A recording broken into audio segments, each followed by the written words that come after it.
ଯାଇଛି drama villain Shiva ପଡିଲାକୁ କାନ୍ଦୁରା ପାଠ ଦଉଛି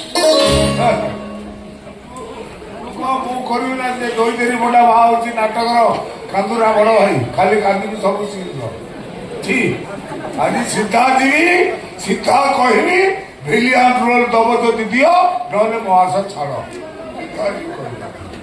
ଶୁଣୁ ସେଥିରେ ମହୁରାଳି ମାଛ ଆଣିଛି ଫଟ ଫଟ ମହୁରାଳି ନଦୀ ମହୁରାଳି ଟିକେ ଆମ୍ବୁଲ ଶୋଷ ଦେଇକି ମଖା ମଖା କରିଦୁ ମୁଁ ଖାଇଦେଇକି ଆଖଟାକୁ ବାହାରି କଣ ଗୋଟେ କଥା କହିବି ରଖିବ ମୁଁ ଜାଣେ ତୁ କଣ କହିବୁ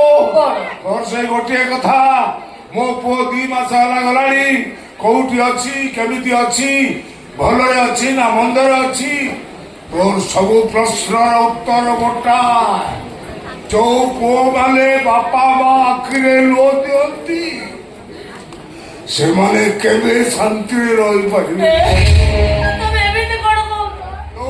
ବାପା ମାଙ୍କ ସ୍ନେହ ମମତାକୁ ପାଦରେ ଗୋଇଠା ମାରି ଭାଇ ବହୁତିରେ ଘର ଛାଡି ଚାଲିଗଲା ସେ କେବେ ଭଲରେ ରହିପାରିବନି କେବେ ନୁହେଁ ଶୁଣ ମୁଁ କଣ କହୁଛି ଶୁଣ ଆପଣ ଠିକ କହିଛନ୍ତି ନନା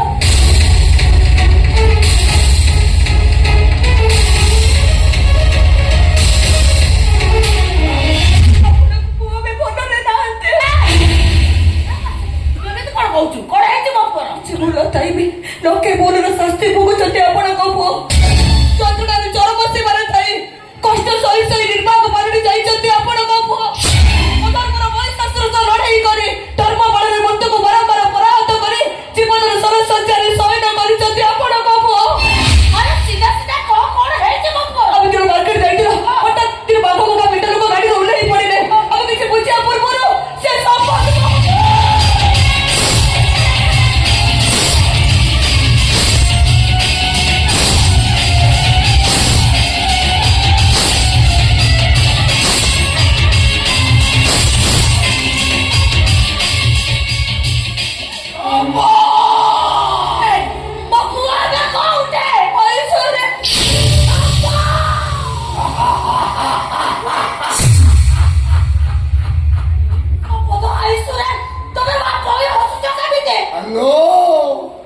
ବାପ ବୋଲି ତ ହସୁଛି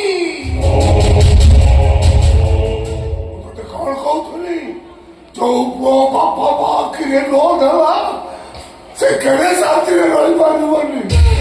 କଣ ହେଲା ମୋ କଥା ସତ ହେଲା ନା ନାଇଁ ଆଲମିରା ଠାକୁର ସେ ନମ୍ବର ନଥାଟା ନେଇ ଆସି ଟିକେ ଖୁସି ପୁଅ ଆଇସୁରେ ତମେ ମଦ ବି ଖୁସି ହବ ଚାଲ ସେ ତ ମୋ ପୁଅ ପାଖକୁ ନେଇ ଚାଲ ମୋ ପୁଅ अल्लाह कहिला भला जिसो कहिला भला भगवान कहिला भला लेकिन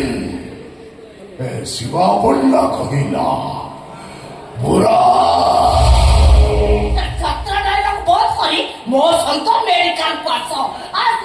ପଛକୁ ପାତ ଫେରେ ଆଡ଼ଲ ବାଇଦିଅର ସ୍ତ୍ରୀ ଏବେ ସ୍ତ୍ରୀ କହୁଛି ତାପରେ ପାଇକିରା କହିବି ଆଉ ତାପରେ ଚୁକ୍ତି କରି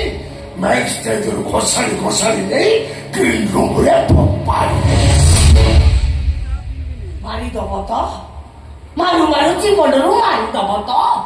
ତଥାପି ତମେ ମତେ ଅଟକାଇ ରଖିପାରିବନି ମୋ ସ୍ୱାମୀ କାରଣ ମୁଁ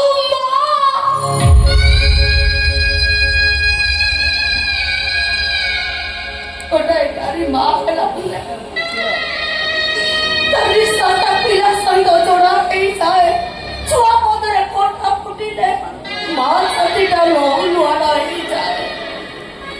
ମୋ ଛୁଆଟା ମରଣ ମୁହଁରେ ପଡୁଛି ମାନେ ମୁଁ ଆଉ ଝିଅ ତ ହେଇନାହିଁ ସୀମା ପଣ୍ଡା ଆରେ ତମେ ମତେ କଣ ମାରିବ ମତେ ମୋ ପୁଅ ପାଖକୁ ନେଇ ତମେ କିଛି ଲାଭ ହବନି ନହେଲେ ଚାହିଁଲେ ଶପଥ ବଞ୍ଚିଯିବେ ନହେଲେ ଆଉ ଯଦି ଯେ ବୁଝି ପାରୁନା କିଛି ଶୁଣି ପାରୁନୁ ମାଟିକୁ ପିଠା ମହିଲେ ଚୁନା ହୁଏ ହେଲେ ଇଟାକୁ ନୁହଁ ବାପର ଛାତିଟା ଅକାର ଦିହାରେ ଜଳି ଯାଇ ଇଟା ହେଇଯାଇଛି ମମତା ଭିତରେ ସେ ଚୁନା ହବ ତମେ ଶପଥ ବଞ୍ଚିବେନି ଡକ୍ଟର କହୁଛନ୍ତି ତାଙ୍କର ଅପରେସନ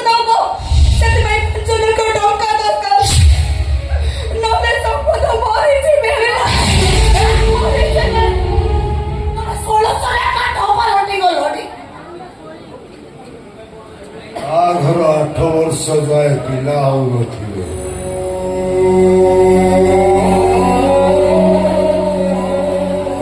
ସାଥୀ ସାଇ ପଡ଼ିଶା ବନ୍ଧୁ ବାନ୍ଧବ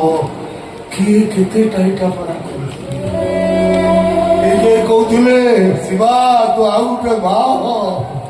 ମୁଁ କହୁଥିଲି କାହିଁକି ଆଉ ବାହାରି ଦେଖିବ ମୋର ପୁଅ ହବ। ଯୋଉଦିନ ପୁଅ ହେଲା ମତେ ଯେମିତି ଲାଗିଲା ସରଗର ସୁଖ ମୋ ହାତରେ ଓଜାଡ଼ି ହେଇ ପଡ଼ିଲା। ଏବେ ସିନା ଅଭାବ ନାହିଁ, ସେତେବେଳେ ଘୋର ଅଭାବ। ଏବେ ଅଭାବ ଭିତରେ ଥାଇକି ମୋ ପୁଅଟାର ମୁଁ କିଛି ଉଡ଼ା କରିବି। ପାଠ ପଢ଼େଇଲି, ବଡ଼ ମଣିଷ କଲି। କାମ କରିବାକୁ ଯେତେବେଳେ ମୁଁ ସନ୍ଧ୍ୟାବେଳେ ବାହାରେ ମତେ କହେ ନନା ମୋ ପାଇଁ କି ଟର୍ଚର ସାରିବ।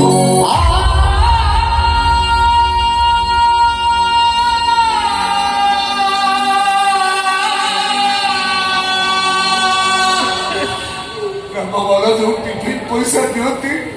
ସେଥିରେ ଟିଫିନ ନ ଖାଇ ମୋ ପୁଅ ପାଇଁ ମୁଁ କି ଟର୍ଚର